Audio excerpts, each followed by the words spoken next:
Glória a Deus. Irmãos, gostaria de saber quantas pessoas aqui ainda têm os seus pais vivos. Quantos ainda têm? Muita gente, né? E quantos aqui têm os seus pais já acima dos 80 anos? Aí já diminuiu um pouco, né? A longevidade é uma benção, não é, irmãos? Especialmente quando a gente chega a uma idade avançada com saúde, com força, com vigor. Então, isso é uma benção realmente muito grande da parte do Senhor. Quantos aqui pretendem chegar aos 85 com saúde, com força, com vigor? Quer passar, irmão? Passar. Glória a Deus. Eu conheci um velhinho que era o avô da minha esposa, e se ele não tivesse sido atropelado, ele ia viver até uns 100, porque ele tinha uma vitalidade extraordinária. E conheci outras pessoas, né? Recentemente, conversando com uma senhora na fila eu acho que foi a fila de algum lugar, hein? Irmão Júlio viveu até os 96 com saúde, com lucidez. Eu conheci uma senhora na fila do Casa e Vídeo, já faz um tempinho, e ela me deixou muito chateado, porque aquela semana eu tive uma crise de ciatalgia terrível aí, eu na fila da Casa e Vídeo, conversando com ela, e aí falei para ela, poxa, a senhora me parece ser uma pessoa com muita vitalidade, apesar dos cabelinhos brancos, assim brincando com ela, né? E ela falou assim, eu estou com 90. Aí eu falei assim, poxa, que bênção. E é muito bom quando a gente chega a uma idade avançada com saúde, né? Eu sou bem mais jovem que a senhora, estou com uma crise de ciatalgia aqui, essa semana terrível. Aí ela falou, pois eu não sinto uma dor. Ali já acabou a amizade, eu já fiquei chateado, eu falei, ela já me aborreceu. A gente acabou de se conhecer e eu já estou de mal com ela. Mas, brincadeiras à parte, a gente conhece pessoas que chegam a uma idade avançada com bastante idade, e isso é um privilégio, é uma bênção muito grande da parte do Senhor. Hoje nós vamos pensar um pouco sobre a vida de um homem que chegou aos 85 e diz que ainda tinha vigor, que ele tinha uns 40. É uma narrativa desafiadora, né? Quando alguém fala para você, olha, eu estou com 85, mas ainda tenho a mesma vitalidade que eu tinha aos 40. É uma coisa difícil de acreditar, mas no contexto bíblico em questão, e por se tratar da palavra de Deus, nós cremos que é a mais absoluta verdade. Então, nós vamos fazer essa leitura e depois vamos orar. Nós vamos pensar um pouco sobre como esse homem chegou aos 85 anos, mantendo a mesma fé, a mesma esperança, a mesma confiança em Deus que ele tinha aos 40 anos de idade. Existem algumas coisas que nos ajudam nesse sentido. Então, vamos fazer a leitura do texto e vamos aprender com ele a esperar com paciência num Deus que nunca muda. Amém? Irmãos, então, capítulo 14 de Josué, versículo 6 até o versículo 15, vamos fazer a leitura e depois vamos orar. Josué 14, versículo 6 ao versículo 15. Os filhos de Judá chegaram a Josué em Gilgal, e Calebe, filho de Jefoné, o quenezeu, lhe disse, você sabe o que o Senhor falou a Moisés, homem de Deus, em Cades Barneia, a respeito de mim e de você. Eu tinha 40 anos quando Moisés, servo do Senhor, me enviou de Cades Barneia para espiar a terra. e eu lhe relatei o que estava no meu coração. Os meus irmãos que tinham ido comigo amedrontaram o povo, mas eu perseverei em seguir o Senhor meu Deus. Então Moisés, naquele dia, jurou, dizendo: certamente a terra em que você pôs o pé será sua e de seus filhos, em herança perpétua, pois você perseverou em seguir o Senhor seu Deus. E agora, eis que o Senhor me conservou com vida, como prometeu. 45 anos se passaram desde que o Senhor falou essas palavras a Moisés, quando Israel ainda estava no deserto. E agora eis que estou com 85 anos. Estou tão forte hoje como no dia em que Moisés me enviou. A força que eu tinha naquele dia, eu ainda tenho agora, tanto para combater na guerra, como para fazer o que for necessário. Dê-me agora este monte, de que o Senhor falou naquele dia, pois naquele dia você ouviu que lá estavam os anaquins, morando em cidades grandes e fortificadas. Se o Senhor Deus estiver comigo, poderei expulsá-los, como ele mesmo prometeu. Josué o abençoou e deu a cidade de Hebrom a Calebe, filho de Jefoné, para ser a herança dele. Por isso Hebrom passou a ser de Calebe, filho de Jefoné, o quenezeu, em herança até o dia de hoje, visto que havia perseverado em seguir o Senhor Deus de Israel. Antes disso, o nome de Hebrom era Kiriate Arba. Este Arba foi o maior homem entre os anaquins, e a terra repousou da guerra. Amém. Oremos. Nosso Deus e Pai, graças te damos pela tua palavra, pois a tua palavra, Senhor, é espada. É espada que penetra até o mais profundo das nossas almas, a ponto de trazer à luz os pensamentos, as intenções e tudo que está oculto dentro de nós. Que nessa noite a tua palavra possa penetrar, ó Deus, a nossa alma, o nosso coração, e trazer à luz tudo aquilo que precisa ser tratado, corrigido, ó Deus, dirigido, Pai amado, confortado, encorajado. Que o Senhor possa ministrar sobre nós a tua bênção, falando aos nossos corações. Nós oramos pedindo que o teu Espírito nos ajude nesse momento, para que nós possamos falar e ouvir conforme o teu Espírito nos instruir. Nós oramos em nome de Jesus. Amém. Glória a Deus.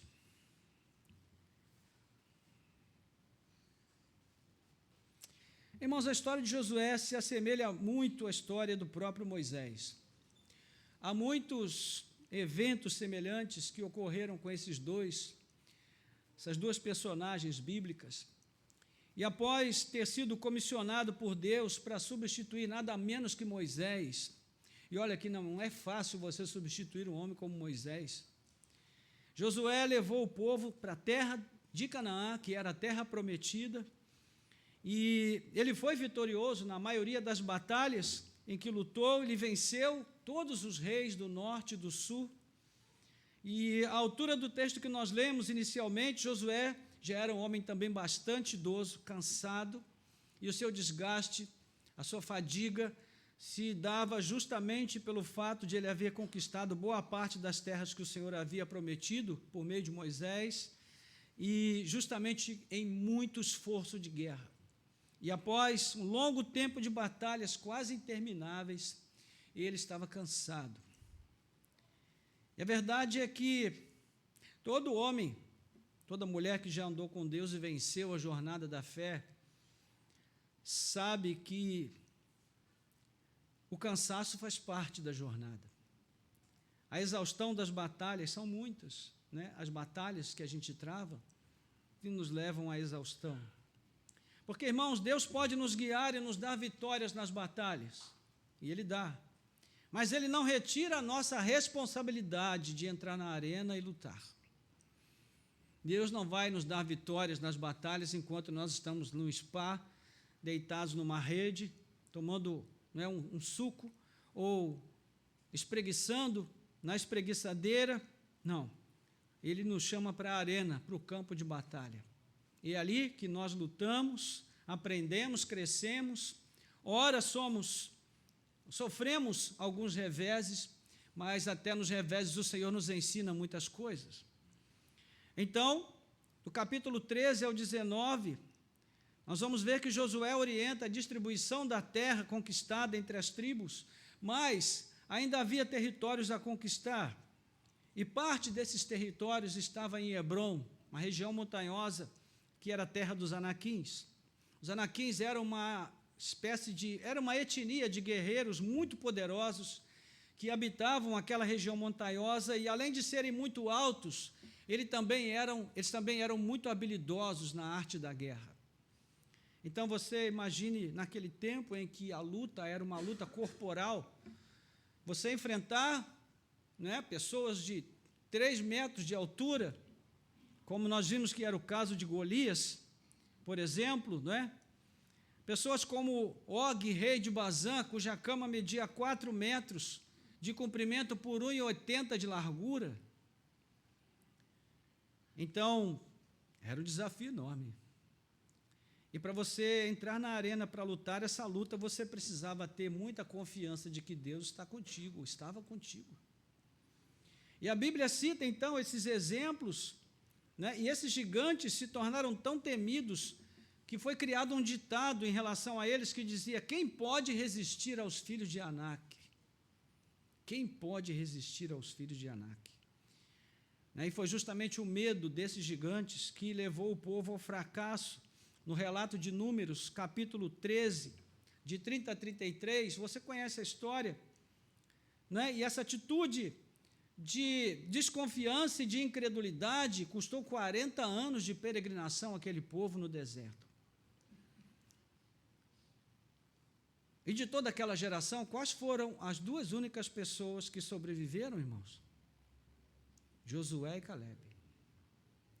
Os 2 que estão aqui para contar a história, depois da história. Quando nós cremos em Deus, quando nós confiamos no Senhor, quando nós depositamos as nossas vidas em suas mãos e andamos por fé, Deus pode nos preservar para que nós possamos contar a história depois da batalha. Isso é uma bênção. Então, a região de Hebrom havia sido justamente a porção que Moisés prometeu a Caleb. E por quê? Por que Moisés prometeu aquela região a Caleb? Nós já vimos no texto que nós temos aqui diante de nós, não é, que a passagem não esclarece por quê. Mas se nós formos a Números capítulo 14, e eu convido você a deixar aberto aí em Josué, e voltar um pouquinho para Números capítulo 14, você vai ver que há um indicativo bastante interessante aqui nesse sentido. Números 14, nós vamos ler o versículo 24, que diz assim: porém, o meu servo Caleb, visto que nele houve outro espírito, e perseverou em seguir-me, eu farei entrar na terra que espiou, e a sua descendência a possuirá. Então, o texto mostra duas características de Caleb, que ele era um homem que tinha um espírito fiel a Deus, uma pessoa que cria, que confiava em Deus. É nesse sentido que o texto diz que nele havia outro espírito. Por quê? Qual é a comparação aqui? A comparação era com o grupo dos 10 espias que voltou contando uma história totalmente diferente. É interessante que hoje pela manhã nós falamos sobre isso, não é? Que a mesma história pode ser contada de forma muito diferente por 2 pessoas diferentes. E quando esses 10 espias voltaram, esses 12 espias voltaram, e Moisés os havia enviado para justamente espiar a terra e trazer um relato para preparar a entrada de Israel naquele tempo. 10 deles voltaram dizendo que lá havia o quê? Gigantes. Homens muito poderosos que amedrontavam todo mundo, e eles disseram: nós, diante dos olhos deles, éramos como gafanhotos. E se nós entrarmos, eles vão nos devorar como pão. Olha só que diferença. Enquanto Josué e Caleb se mantiveram firmes, e Caleb disse: vamos, porque se o Senhor for conosco, nós podemos vencer e podemos tomar posse da terra. Como é que pode, irmãos, duas visões tão diferentes do mesmo cenário? O que faz a diferença? É o olhar da fé, é o olhar com os olhos de Deus, com a promessa de Deus, com a palavra de Deus. Porque quando Deus diz algo a respeito do que quer que seja, Ele nunca vai mudar a sua palavra. E quando Deus disse para eles, vocês vão entrar e vão herdar a terra, esse era o propósito de Deus. Mas nós sabemos da história e vimos já que durante 40 anos, aquela geração ficou peregrinando pelo deserto até que todos tivessem morrido, e apenas Josué e Calebe prevaleceram e permaneceram. Então, é nesse contexto que se encaixa o nosso texto. Na conversa entre esses dois gigantes da fé, embora não tivessem 3 metros de altura, a respeito daquela antiga promessa. Então, voltemos aí a Josué capítulo 14, e o verso 6 diz que os filhos de Judá chegaram a Josué em Gilgal, e Calebe, filho de Jefoné, o quenezeu, lhe disse: você sabe o que o Senhor falou a Moisés, homem de Deus, em Cades Barneia, a respeito de mim e de você. Antes de comentar o texto em si, meus irmãos, hoje me chamou muito a atenção esse pequeno detalhe, essa conversa entre Josué e Calebe. Eles foram os únicos 2 que sobraram daquela antiga geração. E agora Calebe está dizendo para Josué: Josué, você lembra do que aconteceu naquele dia, quando nós estávamos, nós 2 juntos em Cades Barneia? Lembra do que o Senhor falou a nosso respeito? Imagine que experiência extraordinária. Você ter uma pessoa que passou contigo aquela experiência, que viveu com você aquele momento, e essa pessoa é uma pessoa com quem você pode compartilhar agora aquilo que está no seu coração. Não é extraordinário, irmãos? É muito bom quando a gente tem irmãos de fé, pessoas que lutaram conosco as lutas do Senhor e que sobreviveram conosco, pessoas com quem a gente pode compartilhar a vida, os problemas, as angústias, as ansiedades e também as conquistas na nossa caminhada. Não é bom isso? Muito bom. E eu fiquei hoje especialmente fascinado com essa conversa tão íntima entre os dois, como se não tivesse mundo ao redor deles, né? E então o Calebe, ele vai dizer essas palavras para Josué. Você se lembra do que aconteceu naquele dia, quando eles estavam em Gilgal? A cidade de Gilgal, ela é marcada por eventos muito emblemáticos na Bíblia, né? Foi onde o primeiro acampamento israelita foi armado, dentro da terra de Canaã. Foi ali também que, mais tarde, morreria Saul na batalha contra os filisteus, daquela forma vergonhosa e trágica. Gilgal acabou se tornando o quartel-general do exército de Josué, e dali ele comandava as ações militares que deveriam tomar posse da terra, ocupar a terra da promessa pelos israelitas. É interessante a gente perceber, meus irmãos, que essa história da entrada na terra de Canaã tem 2 lados. Quando eu comecei a ler a Bíblia a primeira vez e eu li essa narrativa, isso me trouxe uma certa angústia, porque eu fiquei pensando, como é que Deus manda o seu povo entrar numa terra que já tem dono? Isso foi uma coisa que me deixou meio angustiado, meio fazendo perguntas à Bíblia. Até o dia em que eu fiquei lendo, que li com mais atenção o texto de Gênesis 15, quando o Senhor fala com Abraão. E ele diz: olha, eu vou fazer de você uma grande família, uma grande nação, mas a sua família vai ser escrava numa terra estranha por 430 anos, até que se enche a medida dos amorreus. Aí eu entendi. Deus, ele não estava só entregando a posse da terra para Israel. Deus também estava punindo os amorreus, porque a medida da ira de Deus com os amorreus havia chegado a transbordar. O momento havia chegado. Então Deus estava fazendo duas coisas. Ele estava castigando os amorreus, que eram os donos da terra original, e ao mesmo tempo ele estava dando a Israel a terra que havia prometido ao seu povo. Meus irmãos, Deus é soberano mesmo. Ele é sempre o Senhor da história. E Ele está sempre operando juízo e justiça, ao mesmo tempo em que Ele está concedendo a sua graça e o seu amor. Foi exatamente isso que Ele fez em Cristo Jesus. Ele puniu o pecado e concedeu a graça. Ele puniu toda a iniquidade e abriu uma porta de salvação para todo aquele que crê. Então, em Gilgal, Caleb e Josué estão conversando sobre o acerto de contas que ficou pendente por 45 anos.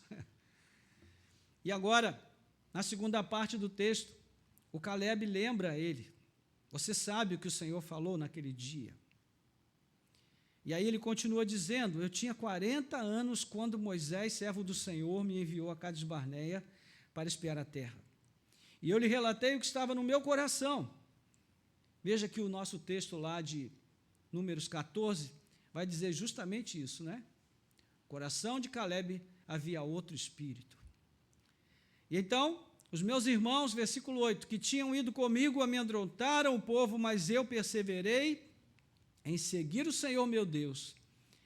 Então Moisés, naquele dia, jurou dizendo: certamente a terra que você pôs o pé será sua e de seus filhos, em herança perpétua, pois você perseverou em seguir o Senhor meu Deus. Nós vamos ler essa frase 3 vezes pelo menos, né? Que ele perseverou em seguir o Senhor seu Deus. Então Caleb fez quase que uma reconstituição do que tinha acontecido em Cades Barneia, e o seu objetivo era relembrar o Josué, o que o Senhor havia dito, e 3 coisas chamam a atenção nas palavras de Caleb. A primeira é que Caleb não havia perdido a confiança na promessa de Deus. Caleb não perdeu a confiança na promessa de Deus. Ele disse: Josué, você se lembra? Meus irmãos, quantas promessas as pessoas fazem para nós nessa vida, e não passa muito tempo, e essas promessas são esquecidas, né? Às vezes o patrão, querendo te motivar, chega lá e fala para você: olha, você vai ser promovido. E você fica ali naquela empresa 10, 20, 30 anos, na expectativa de ser promovido, não é? E a promoção não vem. Isso é uma coisa angustiante, porque você alimenta expectativas no coração e as expectativas são frustradas. Meus irmãos, nós não podemos e não devemos fazer promessa para ninguém, porque nós não somos fiéis em cumprir as promessas. No início da minha caminhada cristã, todo culto que eu ia, quando o pastor fazia o apelo, eu ia lá na frente e fazia um monte de promessas para Deus. A maioria delas caiu por terra sem se cumprir, porque eu não posso fazer promessas. Eu não sou fiel como Deus é fiel. Então, o que nós podemos fazer é nos agarrar às promessas de Deus, porque Ele é fiel para cumprir todas elas. E Caleb, ele sabia que o que Moisés havia dito para ele não foi promessa de Moisés, era promessa de Deus. Então ele confiava plenamente na validade das promessas de Deus, porque ele podia confiar. Meus irmãos, apesar de tantos anos terem passado, ele podia confiar nesse Deus, e o que as suas palavras mostram é que ele cria piamente que Deus não muda, que o tempo passa, os anos passam, as pessoas mudam, mas Deus não muda nunca. Portanto, o que ele disse ontem continua valendo hoje, vai valer amanhã, e enquanto nós existirmos neste mundo, podemos estar certos de que continuará valendo. Então ele diz: você sabe o que o Senhor falou para Moisés, homem de Deus, em Cades Barneia, a meu respeito. Como se tivesse sido ontem. Passaram-se 40 anos, irmãos. Você é capaz de se lembrar de alguma promessa que Deus fez há 40 anos na sua vida? Tem alguns aqui que nem têm 40 anos, mas Enfim, quem já tem um pouco mais de estrada, você consegue se lembrar? É possível que a maioria de nós não se lembre nem do que comeu no almoço de ontem. Eu não lembro. Agora não sei se foi... Bom, enfim, não importa. Mas esse homem guardou uma promessa durante 45 anos no seu coração. Irmãos, isso revela muita coisa a respeito de uma pessoa. Mostra que essa pessoa é uma pessoa que tem vida com Deus, que tem intimidade com Deus, e que durante esses 45 anos ele não esteve fazendo coisas que o permitissem esquecer as palavras de Deus. Pelo contrário, provavelmente ele viveu uma vida, uma prática, onde a espiritualidade dele foi alimentada, foi fortalecida, foi sustentada, para que ele pudesse continuar guardando a promessa do Senhor. Eu conheço histórias de pessoas que esperaram 20 anos para ver acontecer algo que Deus havia dito que iria acontecer. A questão, irmãos, é que há um texto bíblico que dificulta muito para nós a nossa falta de paciência, a nossa pressa, o nosso senso de urgência. E sabe qual é o texto? 1000 anos para Deus é como um dia. E um dia para Deus é como 1000 anos. Então Deus pode chegar para a gente hoje e fazer uma promessa que só vai se cumprir na vida dos nossos bisnetos. Mas nós, como fiéis servos de Deus, precisamos nos alimentar desta palavra e trabalhar para que essa promessa se cumpra, ainda que seja nas vidas deles. Veja, você que está aqui hoje, é a resposta, é o cumprimento da promessa que Deus fez a Abraão. Abraão nunca te viu, não sabe quem é você, não podia imaginar que você fosse existir, mas Deus sabia, e Ele tinha propósitos. Então, embora você seja brasileiro, e você viva num contexto totalmente diferente, numa cultura totalmente diferente, de acordo com o apóstolo Paulo escrevendo aos Gálatas, você também é filho de Abraão, filho da promessa. Então, nesse contexto aqui, o que nós vemos é que a declaração de fé, na eficácia e na imutabilidade de Deus, da sua palavra, estava constantemente na boca de Caleb. Que ele está dizendo, a sua palavra é uma só. Se ele disse que faria, pode passar 10, 20, 30, 40 anos, mas ele fará o que disse que faria. A questão com os anaquins ficou pendente, os gigantes certamente se riram ao saber que os israelitas não foram sequer lutar contra eles, porque ficaram com medo. Nós nos lembramos das palavras de Golias a Davi: por acaso eu sou um cão para que você venha lutar comigo com varas e pedras? E no final ficou provado que ele era mesmo nada mais do que um cão, porque foi assim que ele foi derrotado. Então, meus irmãos, o raciocínio de Caleb era simples: se Deus não mudou, eu continuo esperando na sua promessa. E eu digo para você nessa noite, se você crê que Deus não muda, por que você deixou de esperar na promessa de Deus? Se você crê que Deus é o mesmo, por que você mudou a sua forma de lidar com a palavra de Deus, com o próprio Deus, com a sua relação com Ele, com a sua comunhão com Ele? Então, essa é a primeira lição que aprendemos. Irmãos, Caleb não havia perdido a confiança nas promessas de Deus. Mas, em segundo lugar, ele também confiava na sua relação com Deus. Nos versos 7 e 8, ele diz: eu tinha 40 anos.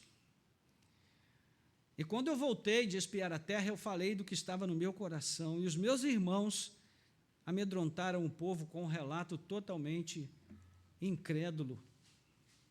Embora a relação do homem com Deus sempre seja baseada na graça de Deus e não no mérito humano, nós jamais devemos esquecer que essa relação também observa a dinâmica da troca, da resposta da fé aos atos da palavra de Deus. Então, irmãos, Deus havia prometido dar a terra ao seu povo, e aparentemente todos creram no que Deus falou, mas na hora de comprovar a validade dessa fé, somente 2 pessoas, mantiveram o seu compromisso de crer e de confiar. Nós temos muitos jargões evangélicos, né? Muitos jargões. Nós costumamos dizer, quando alguém diz assim, se Deus quiser vai acontecer, aí às vezes a gente diz um para o outro, não, já aconteceu, ou então Deus quer. Aquela assim que é o carimbo do crente, né? Em nome de Jesus. É o carimbo do crente. Quando a gente quer que alguma coisa aconteça rápido, a gente coloca o carimbo em nome de Jesus, como se isso pudesse apressar o processo. Mas não apressa. A questão é que nós temos dificuldade de confiar que Deus está fazendo melhor, porque parece que está demorando demais. Então, aparentemente, todos creram. Mas no momento de comprovar a sua fé, o carimbo não valeu. Por isso Caleb tinha confiança na sua relação com Deus, ele sabia como havia respondido ao Senhor no dia da provação, e quando nós respondemos ao Senhor com fé e esperança nele, nós sempre temos confiança na nossa relação com Ele.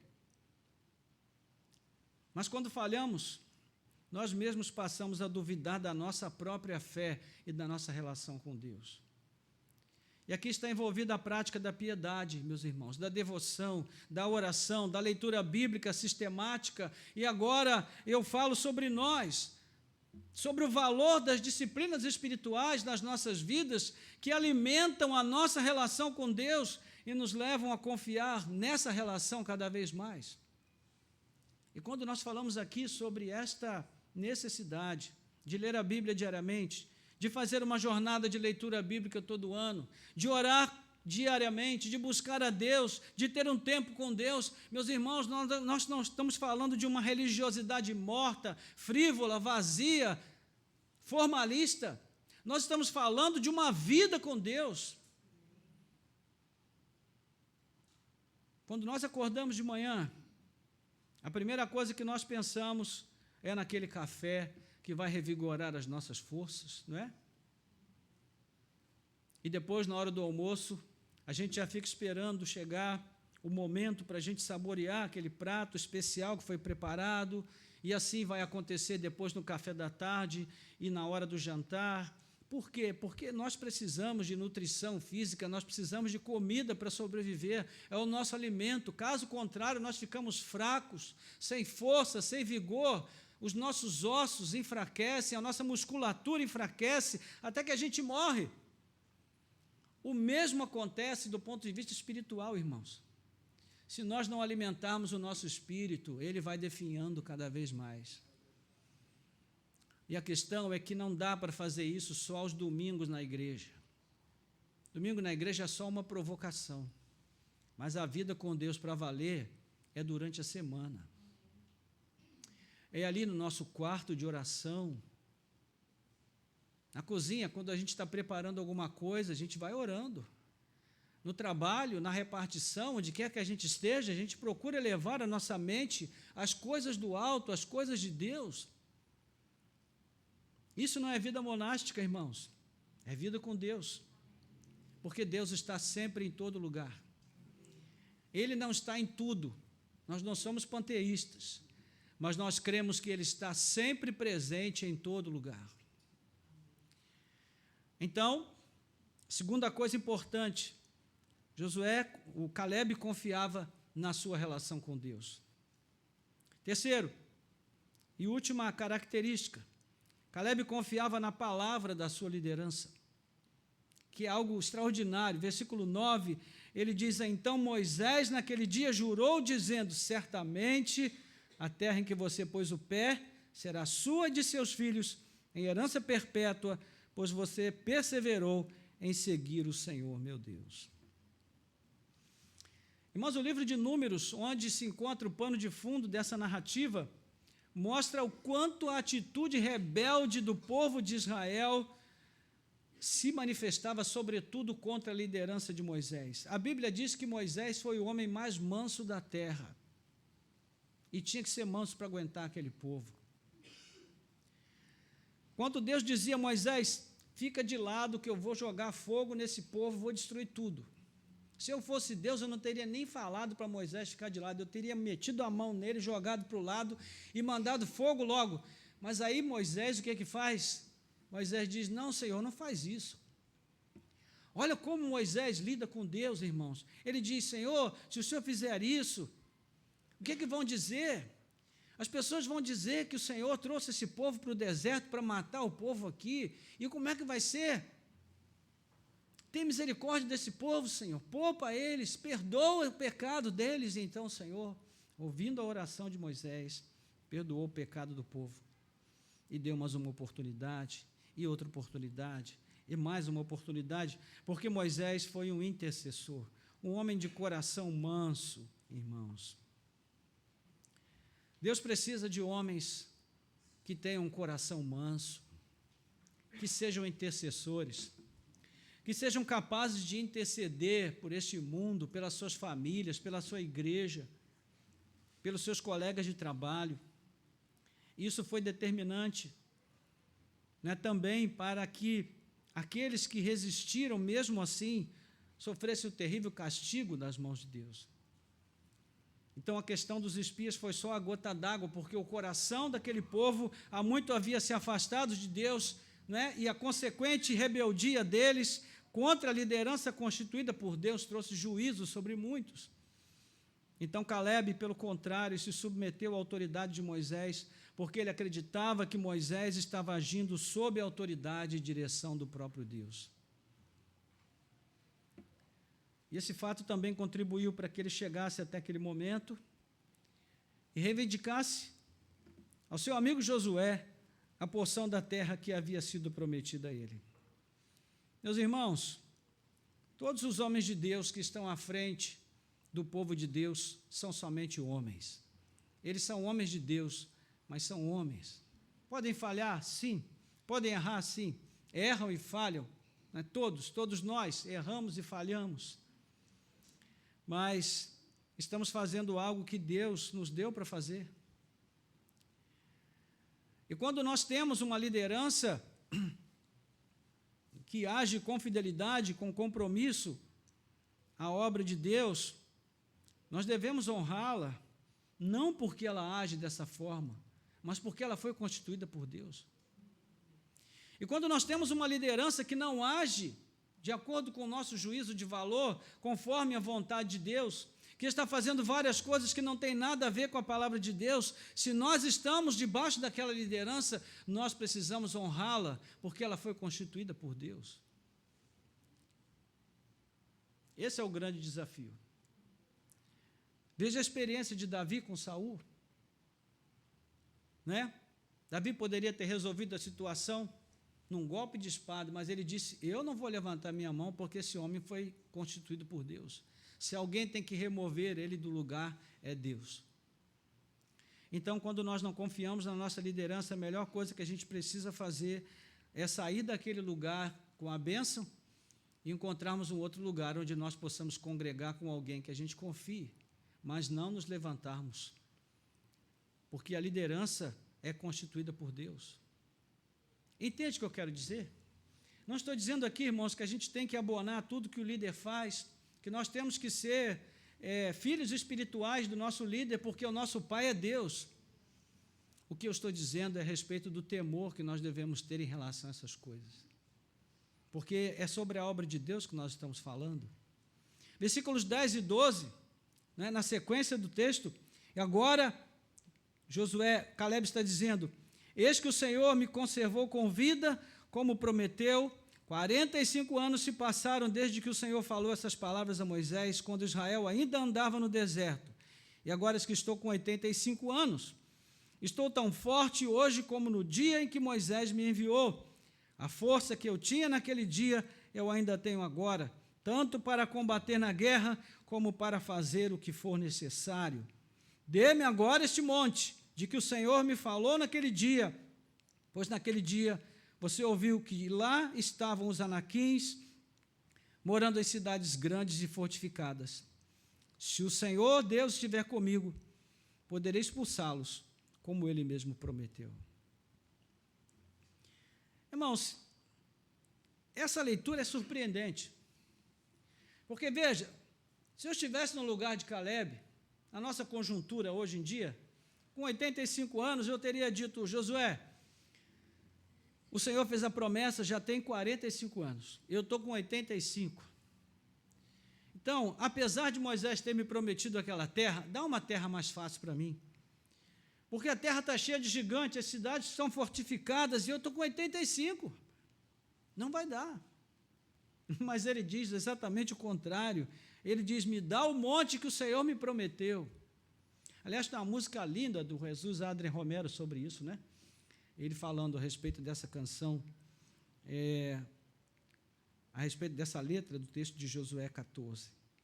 Então, o pedido de Caleb em si já foi estranho. E se nós fizermos uma leitura apressada desses versos, nós podemos cometer o erro de achar que Caleb está exaltando a si mesmo. Afinal de contas, ele está afirmando que aos 85 anos, ele ainda possui vigor e disposição para lutar e conquistar. E olha que não foi a base de queratina nem nada, hein, irmãos. Naquela época não tinha bomba, não, tinha que ser na bênção de Deus. Então, uma leitura atenta vai revelar exatamente o contrário. Ele está exaltando a Deus aqui nesse lugar. Há uma frase aqui que é determinante para que a gente perceba isso. Ele diz: e agora, eis que o Senhor me conservou em vida como prometeu. O Senhor é que me conservou. Então, tudo isso que vai ser dito a seguir, foi dito à luz dessa primeira afirmação: foi o Senhor. O Senhor me conservou em vida. O Senhor me fez tão forte hoje como no dia em que Moisés me enviou. O Senhor fez com que eu ainda tenha força, vigor, tanto quanto eu tinha naquele dia para lutar a guerra do Senhor. Foi o Senhor que fez, é Ele quem tem feito. O que percebemos então é que ele não só se manteve vivo para ver o cumprimento da promessa que o Senhor havia feito, mas também ele recebeu longevidade com vitalidade para que lutasse e tomasse posse daquela terra. Então, irmãos, esse relato é extraordinário. E nós percebemos o quanto Deus pode agir e pode nos surpreender nas nossas jornadas que fazemos nessa vida. Por que ele não podia confiar em si mesmo? Porque ele sabia que desde o princípio era Deus, sempre foi Deus.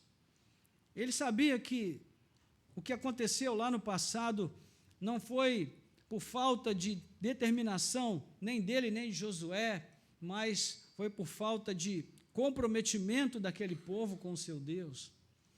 E eles permaneceram firmes. Então, ele mostra aqui uma fé consistente, uma fé lúcida, uma fé que permanece, né? E é interessante que nós vamos perceber isso no relato, à medida em que o texto vai falando acerca dos desdobramentos da situação, e nós vemos aqui nos versos 13 até o 15, que Josué o abençoou e deu a cidade de Hebrom a ele como herança. E por isso Hebrom passou a ser de Caleb, filho de Jefoné, o quenezeu, como herança até o dia de hoje, visto que havia perseverado em seguir o Senhor Deus de Israel. Ou seja, essa é a tônica do texto. A perseverança em seguir a Deus, em fazer aquilo que Deus espera que nós façamos, irmãos. E é interessante que as afirmações de Caleb, elas devem ter soado muito interessantes ao ouvido de Josué, porque, além de estar presente nos eventos recordados por Caleb, os 9 primeiros versículos do livro de Josué, 3 vezes o Senhor promete que estará com ele e por isso ele poderá fazer o que o Senhor ordena. Versículos 1, versículo 5, versículo 9.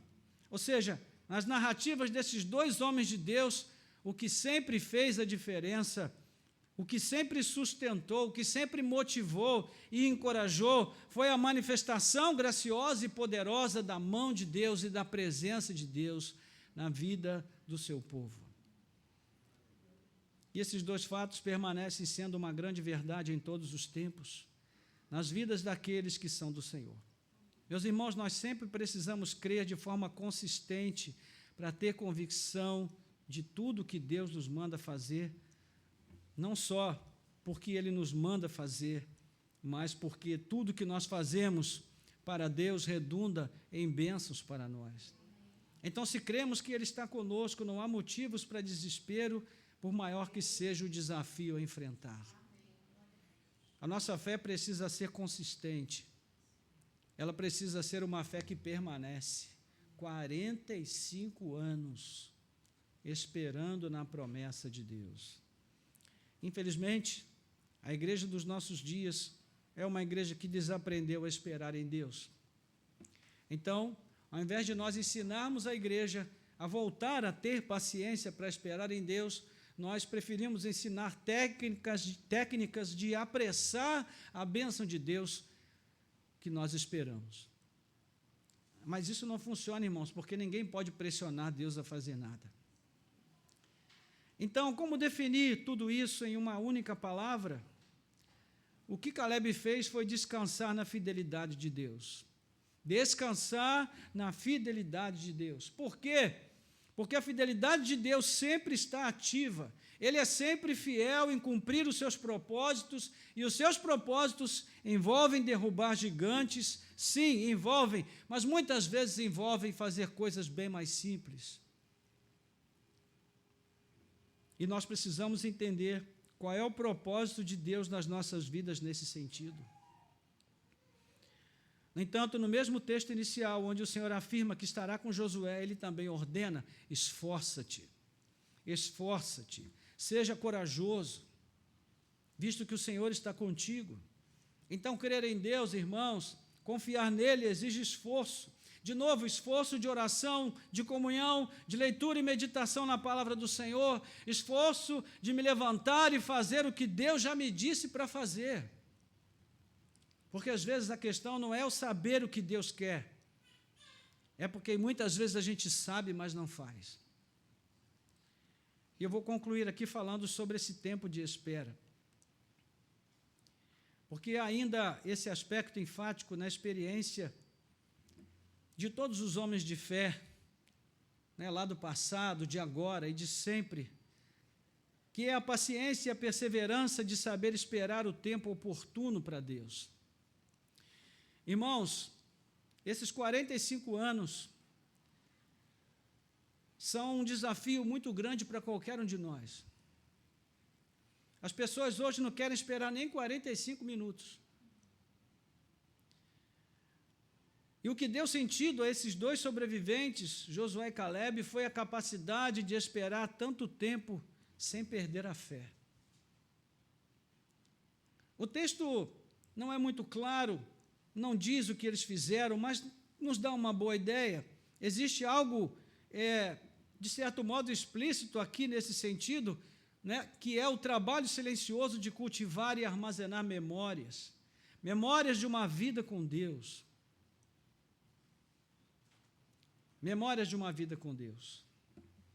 É interessante, no segundo mandamento, quando o Senhor não permite que se façam imagens de escultura dele ou qualquer reprodução, porque ele é espírito, portanto, nós não podemos tirar foto para guardar memórias de Deus. As memórias de Deus são guardadas aqui dentro de nós, na nossa alma, no nosso espírito. A memória é algo essencial à sobrevivência da fé, irmãos. Não é à toa que Deus instituiu na vida do povo eleito do passado vários ritos memoriais. As festas, cada uma delas tinha a função de lembrar as gerações que viriam de quem é Deus e do que Ele faz. A festa da Páscoa, para que vocês se lembrem como o Senhor tirou vocês do Egito. A festa das cabanas, para que vocês se lembrem que vocês foram peregrinos e moraram em cabanas. Cada festa tinha o seu objetivo memorial. Os símbolos, os itens armazenados dentro da arca, o maná, para que vocês se lembrem que o Senhor alimentou vocês no deserto. A vara de Arão, para que vocês se lembrem que Deus operou prodígios diante de Faraó. as tábuas da lei, para que vocês nunca se esqueçam da palavra do Senhor. Memoriais. Irmãos, uma das coisas que, na minha avaliação, foram muito tristes no período puritano, foi que os puritanos chegaram no altar e deram uma abraçada e jogaram tudo que é símbolo fora. A cruz escapou por um triz. Os símbolos são necessários, irmãos, porque os símbolos nos ajudam a lembrar de quem é Deus e do que Ele faz. A nossa fé é memorial e simbólica por uma razão. Os memoriais e símbolos nos ajudam a não esquecer de quem é o nosso Deus, do que Ele faz por nós, do que Ele prometeu fazer, do que Ele ainda fará. Então, o que fazemos no tempo da espera, nós cultivamos e armazenamos novas memórias com Deus. E existe um termômetro muito bom para você saber que é tempo de você correr para cultivar novas memórias com Deus. É quando você começa a ter dificuldade de lembrar qual foi a última experiência marcante na sua vida que você teve com Deus. Isso é um sinal que está mais do que na hora de você começar a cultivar novas memórias. Sabe quando a gente fica contando aquelas bênçãos de 20 anos passados? Isso significa, irmãos, que em algum momento nós paramos de cultivar memórias com Deus. Porque talvez a gente tenha parado de cultivar a nossa relação com Deus. Então, quem não tem vida com Deus, quem não cultiva piedade, jamais poderá esperar com paciência e muito menos confiança, porque não haverá lembranças que possam estimular a fé.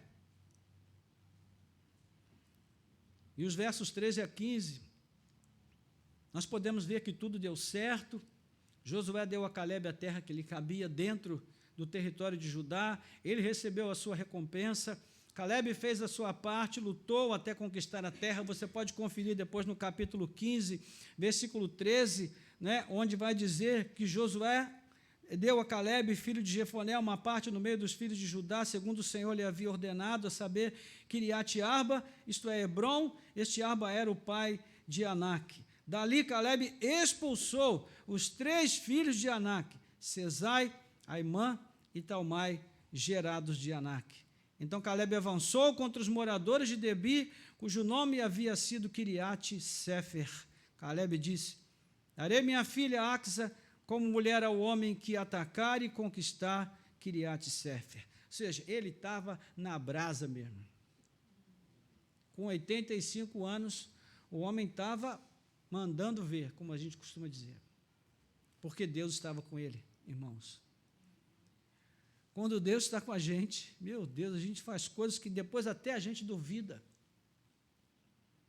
Então, o motivo alegado pelo texto para justificar o sucesso de Calebe é aquele já mencionado no versículo 9. Pois Calebe perseverou em seguir o Senhor, o Deus de Israel. Então, perseverança e paciência são 2 palavras que andam sempre juntas na Bíblia e nós vamos vê-las em vários lugares. Romanos capítulo 12, versículo 12, Paulo diz: alegre-se na esperança, sejam pacientes na tribulação e perseverem em oração. Sempre que leio essa narrativa, eu me lembro e me deparo com a realidade daquilo que Jesus disse. Muitos são chamados, mas poucos escolhidos. O povo de Deus, em todos os tempos, se mantém vivo e até muito ativo por causa do remanescente fiel, irmãos. Sempre havia uma multidão ao redor de Jesus, mas os seus discípulos eram poucos. Ele arrastava multidões depois de si, mas no momento mais difícil da sua jornada terrena, só estavam presentes perto dele Maria, a sua irmã, Maria Madalena e João. 4. Com isso, os evangelhos mostram que nenhum seguidor de Jesus seria capaz de manter a sua fé por si mesmo, de se manter fiel por si mesmo, de fazer o que Cristo mandou por si mesmo. Então, o que Jesus fez? Jesus instituiu memoriais. E ele fez uma grande promessa: eis que estou convosco até a consumação dos tempos. Mateus 28, 20. E sempre que nós celebramos o batismo ou a ceia do Senhor, nós estamos cultivando memórias, alimentando a fé com lembranças do que foi feito por nós. Então, da próxima vez que você for participar da ceia, faça isso com mais temor. Faça isso com mais reverência. Não faça como quem está somente tomando um golinho de suco de uva e comendo um pedacinho de pão. Entenda que é um memorial para você não esquecer o que Cristo fez por você. Então, irmãos, na promessa nós descansamos no fato de que Jesus estará conosco sempre. E se o Senhor está conosco, irmãos, então poderemos expulsar os gigantes. Amém? A título de aplicação, para nós orarmos, há algo que nós devemos pedir constantemente ao Senhor em oração, que é paciência na tribulação. Para nós, irmãos, que somos cristãos, paciência significa a capacidade de esperar confiando no amor de Deus, na sua provisão, na sua graça e no seu governo sábio em nossas vidas. E a melhor coisa na vida dos cristãos é poder esperar e confiar que a presença de Deus trará o sustento e a direção para tudo no tempo determinado. Nós também precisamos pedir a Ele que nos conserve firmes no propósito de fazer aquilo que Ele requer de nós. Que Ele nos dê força e fé, uma fé consistente, não aquela que existe hoje e amanhã se torna dúvida, mas que apesar da variação das circunstâncias permanece firme. A vida no momento com Ele nos chama a atenção para uma situação que pode gerar algum desespero, então é momento de nós cairmos de joelhos e dizer: Senhor, me fortalece, segura nas minhas mãos, não me deixe fraquejar, me ajuda a lutar as batalhas do Senhor. E por fim, irmãos, precisamos retomar a compreensão de que Deus persevera conosco. Deus persevera conosco. Imagine se Deus, para nos salvar, iria nos deixar por nossa própria conta e risco. Meus irmãos, ninguém faz isso. Quando seus filhos começaram a andar, você deixava eles andarem para todo lado sozinhos? Não, você ia ali amparando, segurando. Caía, você levantava. É o que Deus faz com a gente, irmãos, porque Ele sabe que nós ainda tropeçamos muito na nossa caminhada. E precisamos que Ele esteja perto para nos amparar. Então, a primeira coisa que nós precisamos pensar nesse sentido é justamente em relação à devoção que nós falamos. A primeira coisa que veio à mente de Caleb foi ratificar o seu compromisso com o propósito de Deus em sua vida. Ele disse: eu estou pronto como estava pronto naquele dia, para mostrar a sua dependência da força que vem de Deus. Olha, irmãos, nós olhamos para Cristo e suplicamos que o seu Espírito enviado a nós nos conceda essa força, essa determinação, esta resiliência para construir memórias que nos sirvam de estímulo e confiança nos tempos de crise. E como é que nós vamos fazer isso? Na disciplina diária. Como nós falamos, o culto que nós oferecemos a Deus no domingo é o resultado do que nós cultivamos durante a semana. Se você teve uma semana onde você não estava nem aí para Deus, você vai chegar na igreja domingo e vai oferecer o que para Ele? Nada. Você vai ficar olhando para o irmão do lado e dizendo: nossa, aquele irmão adora de um jeito tão esquisito. E aquela irmã faz umas caras e bocas quando está cantando louvor, que coisa feia, meu Deus. E você vai chegar segunda-feira oco no seu trabalho, e quando você precisar de uma palavra para alimentar o coração do seu amigo que está incrédulo, infiel, o que você vai dar para ele? Mais incredulidade, mais infidelidade. Então, meus irmãos, é tempo de nós nos despertarmos para isso, de nós buscarmos novamente em Deus esta vida significativa, que nos dá esse vigor, essa alegria, essa disposição, esse ânimo. Independente do tempo que passou, nós permanecemos confiando, crendo e esperando na misericórdia de Deus e prontos para lutar as batalhas do Senhor. Amém? Curva a sua cabeça, vamos orar. Nosso Deus e Pai, graças te damos por essa noite e esse tempo de oportunidade que o Senhor nos concedeu. Obrigado pela tua palavra que tem falado aos nossos corações mais uma vez e nos desafiado a crer, Senhor. Deus, nós confessamos que todo dia o nosso coração quer fugir de ti, quer nos levar para longe de uma vida realmente conformada aos teus propósitos. E por isso, Senhor, nós duvidamos da nossa própria fé e da nossa relação contigo. Ajuda-nos, ó Deus, a buscarmos inspiração na vida dos teus servos do passado e, sobretudo, olhando para o teu servo mais dedicado, Jesus, teu Filho amado, o servo sofredor, que veio a este mundo e esteve sempre pronto a fazer a tua vontade, independente do que isso representaria de sofrimento e luta na sua vida. Pai amado, ajuda-nos, portanto, para que nós possamos buscar inspiração na tua palavra e continuarmos a crer e esperar somente na tua graça e na tua misericórdia, aprendendo a confiar em ti cada dia mais, depositar o nosso coração naquilo que o Senhor falou, sabendo que o Senhor é fiel em cumprir as tuas promessas. Ajuda-nos, ó Deus, a cultivarmos memórias que alimentem a nossa fé e a nossa esperança em ti, Pai amado. Chama-nos de volta, Senhor, para o nosso lugar de oração, onde nós nos curvamos na tua presença, onde não existem espectadores, onde só apenas o Senhor e nós estamos ali para viver um novo relacionamento, para que nós possamos construir memórias novas contigo e vivermos uma vida que realmente mude a nossa história e a história dos outros através da nossa vida.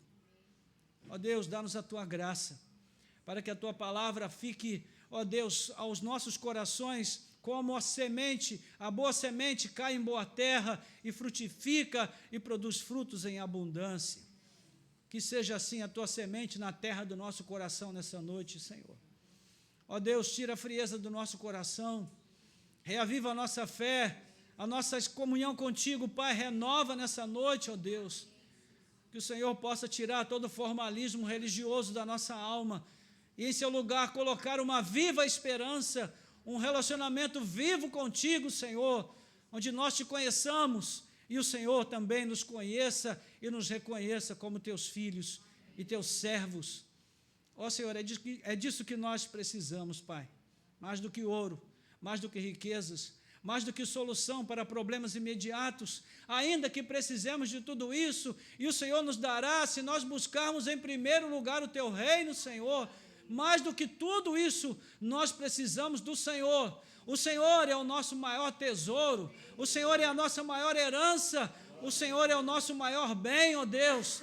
Portanto, é de ti que nós precisamos. Então vem, Senhor, vem renovar a nossa vida, vem renovar a nossa fé, a nossa confiança em ti, para que nós sigamos esperando no Senhor como um Deus imutável que tu és. Nós oramos com gratidão, em nome de Jesus. Amém. Amém. Glória a Deus. Amém, irmãos.